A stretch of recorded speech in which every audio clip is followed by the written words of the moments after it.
Hey guys, welcome back to the House of Paul. I am your host, Paul, and thank you for returning. If this type of content you find interesting, you learn anything from it, or you find entertaining, hit that subscription button, hit that like button, and subscribe. Much appreciated.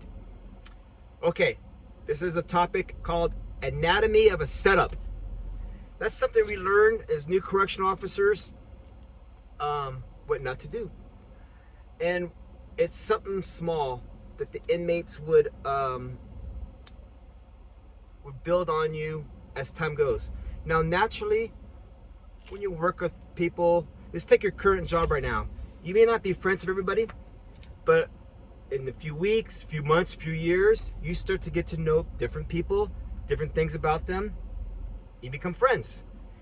At the correctional setting, not the same, because you're not becoming friends, but you're there for weeks, months, years, sometimes the same positions. And these inmates, they're there for months or years. And some of them are your workers, your porters. And what a porter is, they mop and clean your office, they empty your trash. They're kind of like the maid, right? And they have different porters, different shifts, different hours of the day. So this one particular inmate might be your porter. He might type out your reports, at least they used to. So over time, you have a rapport with the inmate. That's how come some correctional officers at the prison, they would, part of the squad and what have you, they would find or get intel, oh, there's drugs or there's an inmate manufactured weapon over here or there.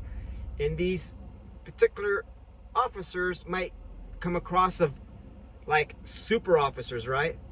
Not really. What it is they have other inmates inside that see things that everybody sees, and they in turn pass that information off to squad members, and they get those shanks and weapons and drugs out of the housing unit because they gotta live there too. They didn't want to get stuck or stabbed when they're sleeping.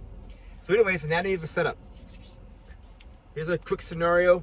One day you could be taking a Del Taco burrito to work, and you might be full. You might not finish that big giant macho burrito, 1 pounder. So boom, you chuck it in the trash.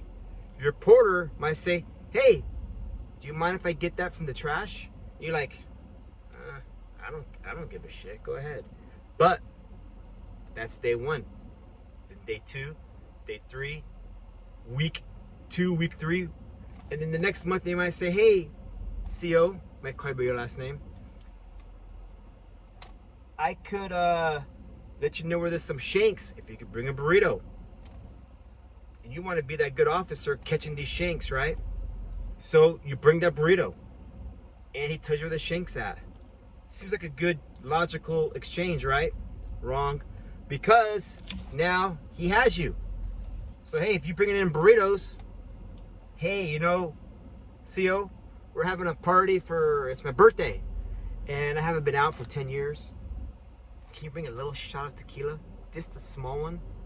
Because the burrito they make here is shit. I just need some Jack Daniel or some other alcohol that they can't manufacture in prison. So you do that. And then before long, you go from bringing a burrito to bringing alcohol to bringing drugs, cell phone, and who knows what.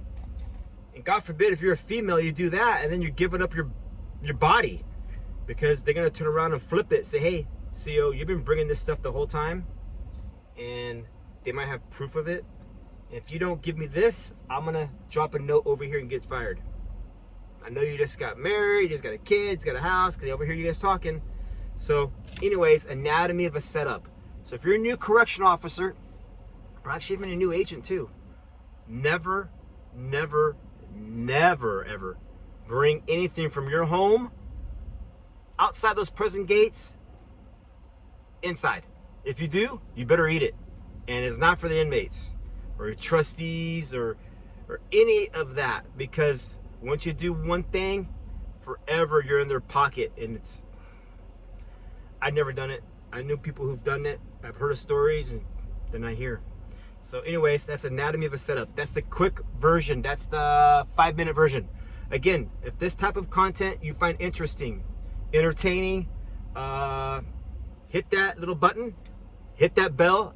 Thank you much. You guys have a great weekend. Bye.